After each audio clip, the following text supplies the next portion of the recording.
Hi, ഇന്നത്തെ പാചക വിശേഷത്തിലേക്ക് പോവുകയാണേ. അപ്പോൾ ഇന്ന് ഉച്ചക്കത്തെ ഫുഡ് സാമ്പാറും കേബേജ് ഉപ്പേരിയാണ്.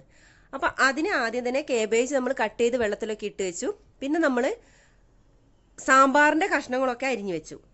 വെണ്ട, മുരിങ്ങ, കാരറ്റ്, മത്തൻ, പയറ്, തക്കാളി, ഉള്ളി, ഉരുളക്കിഴങ്ങ്, പച്ചക്കായ, ചേന, പിന്നെ അങ്ങനെ ഏകദേശം എല്ലാ പച്ചക്കറികളും നമുക്ക് സാമ്പാറിനെടുക്കാം. ആദ്യം തന്നെ നമുക്ക് പരിപ്പൊന്ന് വേവിക്കണം. പരിപ്പ് കഴുകി നമ്മൾ കുക്കറിലേക്ക് ഇട്ട് അതിലേക്ക് മഞ്ഞൾപ്പൊടിയും ഉപ്പൊക്കെ ഇട്ട് നമ്മൾ ഒരു അടുപ്പിൽ മാറ്റി വെച്ചിട്ടുണ്ട്. അത് അവിടുന്ന് വേവട്ടെ.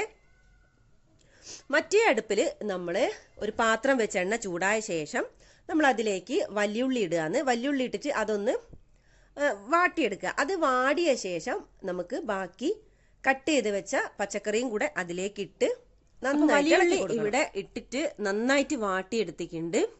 ഇനി ഞാനിവിടെ ബാക്കി അരിഞ്ഞു വെച്ച കഷ്ണങ്ങളൊക്കെ ഇട്ട് പിന്നെ അതിലേക്ക് ഇനി മസാലപ്പൊടികളും കൂടി ഇടണം. മസാലപ്പൊടി പച്ചമുളകിന് എരിവുള്ളത് കൊണ്ട് ഞാൻ മുളക് പൊടി കുറച്ചാണ് ഇടുന്നത്. പച്ചമുളകും ഇഞ്ചിയും വെളുത്തുള്ളിയും കൂടി ഇട്ട് കൊടുക്കുന്നുണ്ട്. അപ്പോൾ പിന്നെ നമ്മൾ മഞ്ഞൾപ്പൊടിയും മല്ലിപ്പൊടിയും ഉപ്പും മുളക് പൊടി ഞാൻ പറഞ്ഞു കുറച്ച് മാത്രമാണ് ഇടുന്നത്. അപ്പോൾ ഓരോരുത്തരുടെ ആവശ്യത്തിന്, അതായത് നിങ്ങൾക്ക് എത്രയാണോ എരിവ് അതിനനുസരിച്ച് നിങ്ങൾ ഇടുക കേട്ടോ. ഞാനിവിടെ മുളക് പൊടി കുറച്ചേ ഇടുന്നുള്ളൂ. ഇനി ഇതെല്ലാം കൂടെ നന്നായിട്ട് നമ്മൾ ഇളക്കി യോജിപ്പിച്ചെടുക്കുക. അതിനുശേഷമാണ് ഞാൻ മുരിങ്ങക്കായ ഇടുന്നത്. അപ്പം മുരിങ്ങക്കായ വേവ് കുറഞ്ഞ, കട്ടി കുറഞ്ഞ, കനം കുറഞ്ഞ ഒരു പച്ചക്കറിയല്ലേ, അതുകൊണ്ടാണ് ഞാൻ പിന്നെ ഇട്ടത്. അപ്പം നന്നായിട്ട് ഇളക്കി ഇത് ചെറുതായിട്ടൊന്ന് വേവുകയും ചെയ്തു കേട്ടോ. ഈ എണ്ണയിൽ കിടന്നിട്ട് പച്ചക്കറികളൊക്കെ ചെറുതായിട്ട് വെന്തിക്കുന്നുണ്ട്. പിന്നെ നന്നായിട്ട് ഇളക്കി കൊടുക്കുക. മസാലയൊക്കെ എല്ലാ കഷ്ണത്തിലും പിടിക്കാൻ വേണ്ടിയിട്ട് നന്നായിട്ട് ഇളക്കി കൊടുക്കുക. അതിൻ്റെ പച്ചമണം മാറുന്നവരെ നമ്മളിങ്ങനെ ഇളക്കി കൊടുക്കുക. അതിനുശേഷം നമ്മൾ എന്ത് ചെയ്യുക, പുളിവെള്ളം നന്നായിട്ട് എടുത്തിട്ട് ആവശ്യത്തിനുള്ള പുളിവെള്ളം ഇതിലേക്ക് ഒഴിച്ചു കൊടുക്കുക.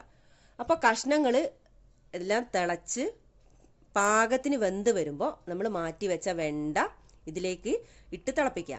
അപ്പോഴേക്കും നമ്മുടെ പരിപ്പ് വെന്തിക്കുണ്ടാവും. പരിപ്പ് വെള്ളവും ചേർത്ത് ഇതിലേക്ക് കഷ്ണത്തിലേക്ക് ഒഴിച്ചു കൊടുക്കുക. എന്നിട്ട് എല്ലാം കൂടെ നന്നായിട്ട് തിളപ്പിക്കുക. ആ സമയത്ത് തന്നെ ഞാനിവിടെ തേങ്ങ വറുക്കാനായിട്ട് വെച്ചിക്ക്. അത് ഏകദേശം റെഡി ആയിട്ടുണ്ട്. അത് അരച്ച് ആവശ്യത്തിന് വെള്ളവും ചേർത്ത് ഞാൻ ഈ കറിയിലോട്ട് ഒഴിച്ചു കൊടുക്കുകയാണ്.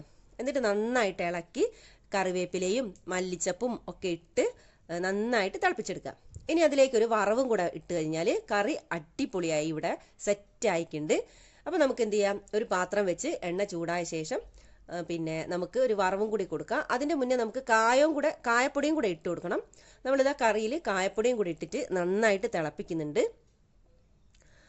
പിന്നെ നമുക്ക് എന്ത് ചെയ്യാം, അതിലേക്ക് പിന്നെ വറ്റൽമുളകും കടുകും കൂടെ വെളിച്ചെണ്ണ ഒഴിച്ച് ഇതിലേക്ക് വറവ് ഇട്ട് കൊടുക്കാം.